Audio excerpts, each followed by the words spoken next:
Sí, eso fue un blooper. Bienvenidos de vuelta a Esto es Contacto y ya estamos con nuestra mesa de especialistas para que nos ayuden a entender la situación dramática que está pasando en Venezuela. Sabemos todos que Venezuela anda en una crisis hace ya varios años y que ha tenido momentos muy álgidos, pero quizá hoy día ha sido uno de los días de furia más sangrientos y más dolorosos para la comunidad internacional y para quienes queremos al pueblo de Venezuela. Entonces queremos entender y que nos ayuden a entender no solo qué ha pasado, sino qué es lo que viene, qué es lo que puede pasar. Y quiero empezar preguntándole al doctor Mackey, ¿por qué antes de entrar aquí al estudio yo conversaba con el doctor y me decía que él no ve fácil la caída del régimen? Sí. Y Ramiro Escobar, que también nos acompaña, me decía lo mismo. Entonces empiezo por usted. ¿Por qué es que no ve tan fácil la caída del régimen cuando las protestas en la calle nos llevarían a pensar que ya Maduro prácticamente no tiene seguidores? A ver, gracias Mijael por la invitación. Gracias por venir. Fíjate, no es fácil porque Maduro ha pertrechado todo un aparato funcional, militarizado y miliciano al milímetro. Entonces, es verdad que hay hartazgo. Es verdad que los militares, un amplio sector, por eso se levantan, esto es un punto de quiebre. No ha habido antes un levantamiento de una base aérea de esta naturaleza como la de la Carlota. Pero él tiene, evidentemente, gentes que están en el nivel de mando inmediato sobre cuestas importantes en diversos sectores del país. Entonces, mientras haya un control digitalizado de carácter militar, mando, obediencia, y utilice el aparato de la coacción, la fuerza, y la coerción, la amenaza como regla, entonces evidentemente allí vamos a ver una reacción siempre de control. Fíjate, lo que acaba de pasar el día de hoy en la mañana, a mí no me quepa la menor duda que el acto y la conducta subsiguiente por parte del régimen dictatorial de Nicolás Maduro va a ser tremendamente represivo con todos aquellos que hayan tenido algún nivel de participación. Por eso has visto que se han ingresado, perdóname, has visto que han ingresado a la embajada de Chile, el caso de Leopoldo López, pero los militares a la de Brasil. Entonces, es la característica de un régimen represivo que sabe que en el tiempo, de todas maneras, el hartazgo volteará la página en favor de los demócratas. Esto es un paso. Yo no hablo de fracaso, yo hablo de un proceso que tendrá que dar sus luces en algún momento, inmediato, esperemos todos, porque ha habido una sincronía, un planeamiento lógico entre lo que se ha venido haciendo, que hoy ha desembocado en una manifestación militar con un correlato que era para mañana, que es para mañana. La manifestación pública masiva más importante de la que había hablado el presidente Juan Guaidó. Entonces ahí vemos a un Nicolás Maduro que va a poner el pertrecho y la manifestación de un verdadero dictador para evitar, neutralizando cualquier manifestación que pueda visualizarse en el plan inmediato. Correcto. Ramiro. Gracias por la invitación. Gracias por venir. Yo creo que hay algunos elementos más adicionales a los que dice Miguel Ángel, ¿no? Desde hace varios años la oposición, tanto a Chávez como a Maduro, ha intentado diversas modalidades de derrocar al régimen o por lo menos debilitarlo hasta el punto de vista que tenga que renunciar primero Chávez y luego Maduro. Yo mismo fui testigo en el 2002 del derrocamiento de Chávez por unas horas y yo estaba dentro del Palacio de Miraflores cuando fue retomado por el chavismo. Y recuerdo que experiencia. Sí, es una experiencia increíble, ¿no? Yo estaba como periodista ahí y recuerdo que en ese momento en realidad sí hubo una serie de levantamientos y de pronunciamientos que no había ahora, ¿no? Y recuerdo en el año 2012, estamos hablando de otro régimen, otro líder político, cada 20 o 30 minutos salía un jefe militar distinto diciendo algo distinto. Entonces, luego de eso, Chávez se fortaleció y a través de los años hubo varios intentos, huelgas en PDVSA, manifestaciones muy grandes, una que se llamó La Salida, el intento de hacer ingresar ayuda humanitaria, y ahora esto que sí es cierto es en los últimos 4 años el movimiento más fuerte y la primera vez que un grupo grande de militares ha desertado y se ha pasado al lado de la oposición. Sin embargo, no ha ocurrido lo que sí ocurrió en el 2002, que es altos mandos militares diciendo yo estoy con la oposición. Ha habido uno, el jefe del SEBIN, ¿no? El único, pero entiendo que ya ha sido detenido y no tiene mayor relevancia en este momento.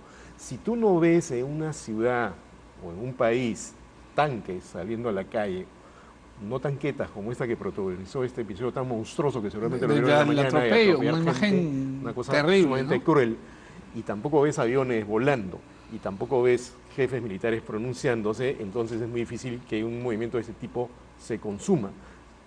Ahora, discúlpeme, Sí, sí. solo un paréntesis. Hemos visto a varios soldados de todas las armas en Venezuela con unos pañuelos azules Sí, que indicaban que ellos estaban con la gente y en contra del régimen, así es. ¿no? Entonces, digamos, no han sido los generales ni el Estado Mayor Mandos intermedios. claro, el que se ha volteado al régimen, pero al final del día la tropa es la que manda. Un general puede tener el bastón en la mano y puede dar las indicaciones que quiera, pero si los mayores, capitanes, tenientes no dan la orden y no salen con la tropa a la calle, es bien difícil manejar también a un ejército de esa forma. Claro, ¿no? lo que pasa es que esa tropa que se ha pasado luego de la oposición debe llegar aproximadamente, según el dato que tengo, a unas 300 personas, que tampoco hacen, digamos, una masa Claro, no es suficiente. una masa crítica. Claro, exactamente, ¿no? Y lo otro que quisiera añadir, Mijael, es que increíblemente el chavismo todavía tiene cierto apoyo social que le permite convocar marchas, que le permite tener milicias bolivarianas, una suerte de pequeño agregado social, cada vez más pequeño, golpeado, pero presente, que hace posible estos rituales de poder protagonizados por Maduro y por el propio Diosdado Cabello. Hay un dato que hay que recoger de hoy, que Diosdado Cabello es el primero que sale a dar la cara, lo que sugiere que hay una lógica militar en el enfrentamiento porque él es un militar. Entonces sabe que hay movimientos militares y sale el vocero militar del régimen a dar la cara. Y luego, o antes incluso por Twitter, sale Vladimir Padrino, el ministro de Defensa, diciendo que todo está controlado. Ese es un problema porque si esa estructura no se quiebra, realmente difícilmente se va a producir un desenlace. Luis, Es que comparto plenamente lo que se ha dicho, pero vamos a decir que esto es una prueba para demostrar la diferencia que hay entre la real política y lo que se dice en las redes, ¿no? O sea, mucho se puede estar diciendo en las redes con respecto a posiciones a favor o en contra, pero la real evaluación se está dando en la calle. Y ya tenemos 20 horas en este tema aproximadamente. Y hay que ver cuáles han sido los objetivos políticos y los objetivos militares de esta actividad. O sea, no queda duda que el presidente Guaidó ha buscado políticamente fracturar el comando de la Fuerza Armada para buscar que se empieguen mandos y, como bien indicas, o figuras relevantes dentro de la estructura militar, porque no olvidemos que cuando el alto mando está completamente corrompido y comprometido con un gobierno de este tipo, mandos medios como los coroneles, que son los que tienen mando real de tropa, son los que pueden cambiar el destino, pero no está sucediendo. Y el otro es que busca movilizar a la población, y eso hoy día se ha visto, pero se espera que mañana se vea más. Entonces, los objetivos políticos del día de hoy no han sido, vamos a decir, coronados con el éxito que creo que los que planificaron la actividad esperaban. Además de los objetivos militares. El primero fue liberar a Leopoldo López, se logró. Pero me imagino que el mejor objetivo o el éxito hubiese sido coronado si lograban replegar a favor de la actividad del presidente Guaidó altos mandos militares que inclusive llegasen a la detención de Maduro, ¿no? Entonces, como no se han logrado, las próximas 24 horas y las próximas 48 horas van a ser claves, porque como se ha señalado acá, desmontar el chavismo no es una cosa sencilla para nada.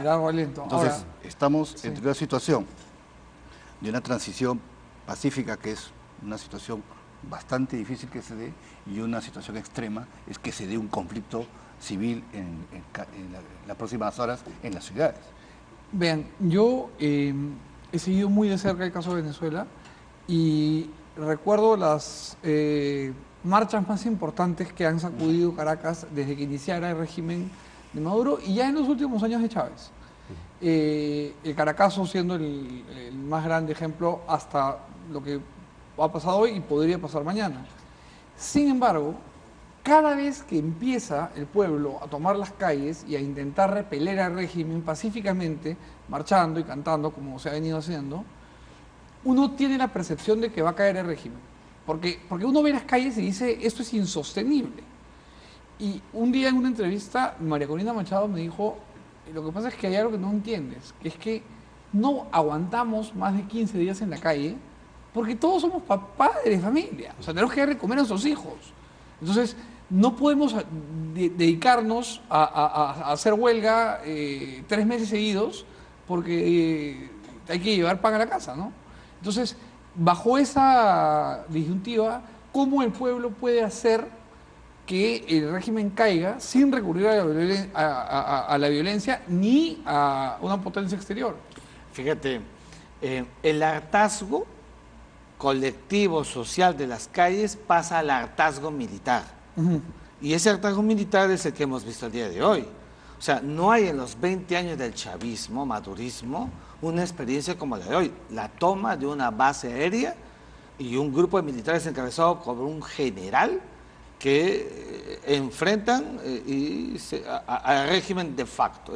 Eso no se ha visto, ese nivel de paso que se ha dado recientemente. Entonces, el hartazgo militar es un hartazgo en ascenso.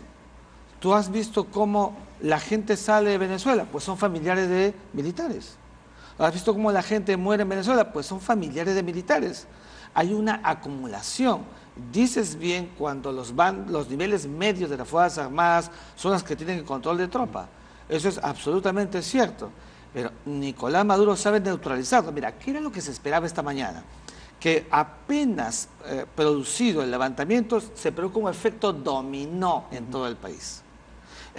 Hablo siempre de la ratio militar. Eso no se ha producido porque ha habido una neutralización por un chavismo, madurismo, y hay una penetración cubana de inteligencia muy importante que queda vista, hay una evidencia de ello que evidentemente está impactando al régimen. Me permite una analogía y la conversamos los tres.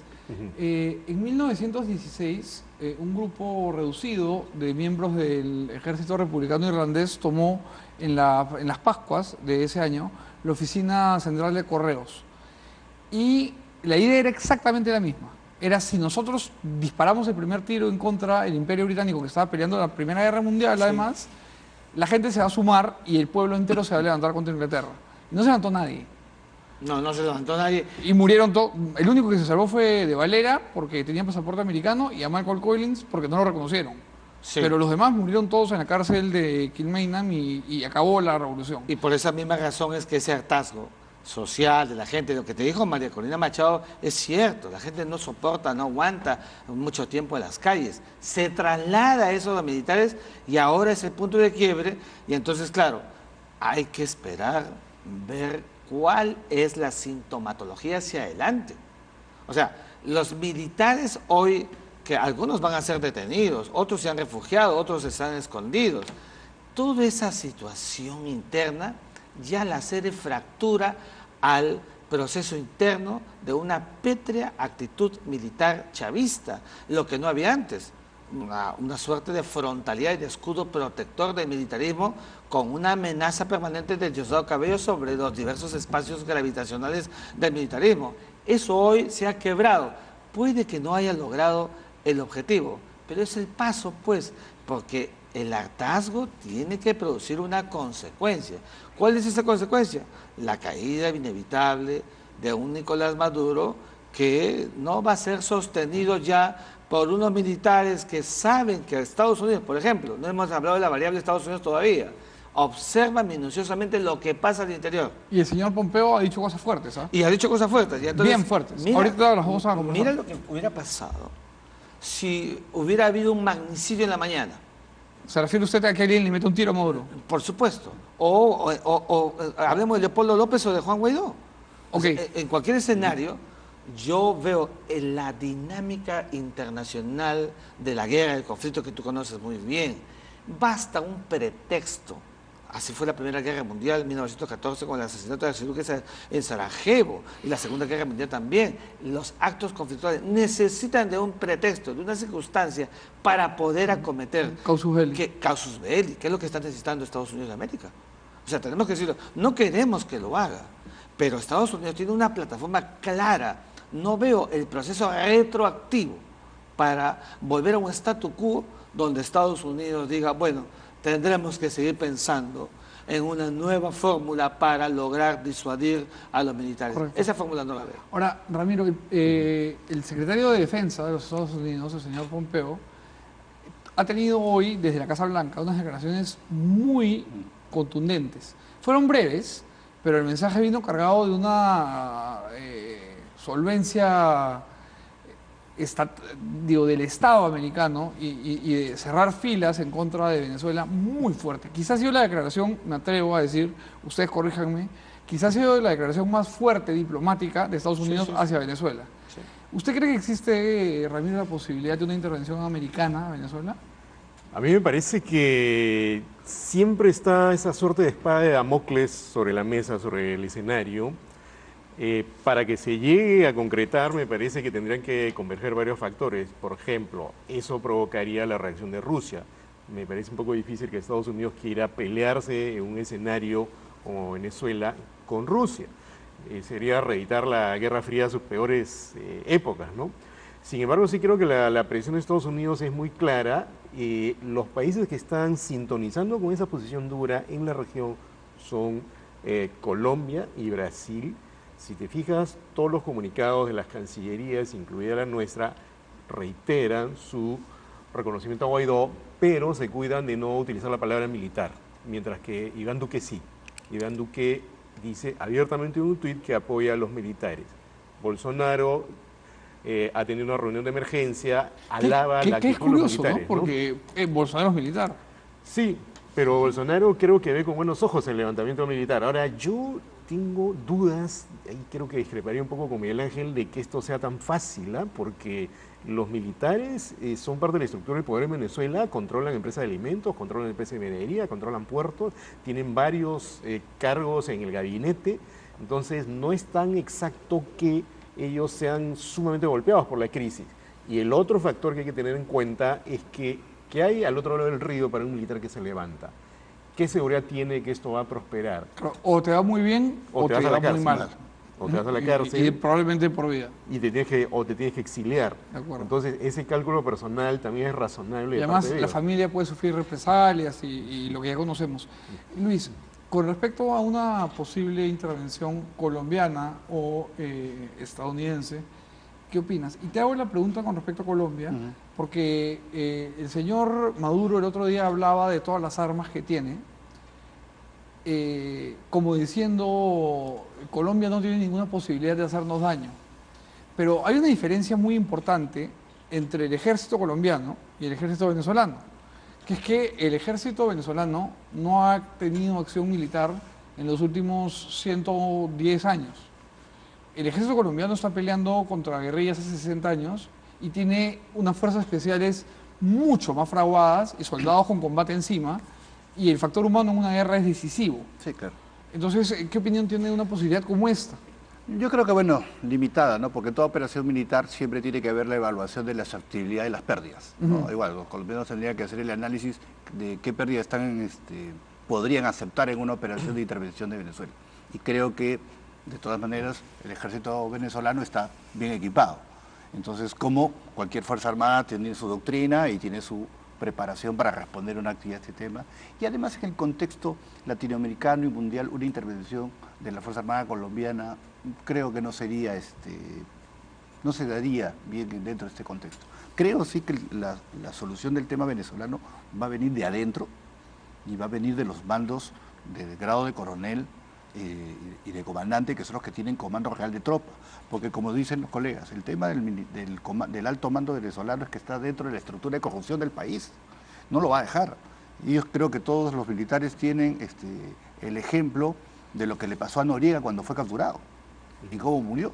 Entonces yo dudo bastante que algún militar venezolano de alto grado esté dispuesto pues a cruzar el río, ¿no? Tendría que pasar algo como lo que pasó en Egipto, ¿no? O sea, va a pasar su posición. Una primavera... Pero yo no veo el escenario de una posibilidad de una guerra fría por una intervención de Rusia.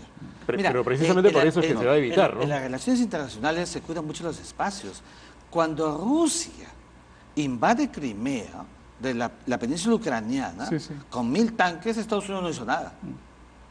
Cuando Rusia envía 100 hombres hace un mes es para llevarse el oro, que tiene que pagarle como parte de la deuda que los rusos están pidiendo, creando la pantomima, el éxtasis de que puede haber una suerte de escudo protector para Nicolás Maduro. Cuidado, los marcos de influencia están muy definidos. La Guerra Fría, otrora, Rusia fue parte de ella en su momento, la Unión Soviética, y no veo tampoco el escenario de un apoyo verdadero a Nicolás Maduro. Fíjate, los milicianos, las gentes que salen a las calles, son gentes interesadas. Gran parte de ellas tienen casas, domicilios, sin título de propiedad, y saben que si no salen, pues pierden la casa. Es decir, hay un interés material de un grupúsculo, de un sector que sale, está perfectamente digitalizado, bajo el control del madurismo. Eso se llama pues dictadura, control total de los espacios teóricos y pragmáticos de un Estado, que es lo que materialmente sigue teniendo Maduro. Bien, señores, nos han agarrado las 12 de la noche, me quedaría con ustedes conversando hasta mañana, que está tan interesante la conversación. Les agradezco a los tres mucho por Gracias por haber la venido y invitación. espero que regresen pronto. Claro. Gracias. Las puertas están siempre abiertas. Gracias. Señores, como ustedes también, hasta mañana a las 11 en punto, que tengan buenas noches, descansen y mañana nos escuchamos. Chao.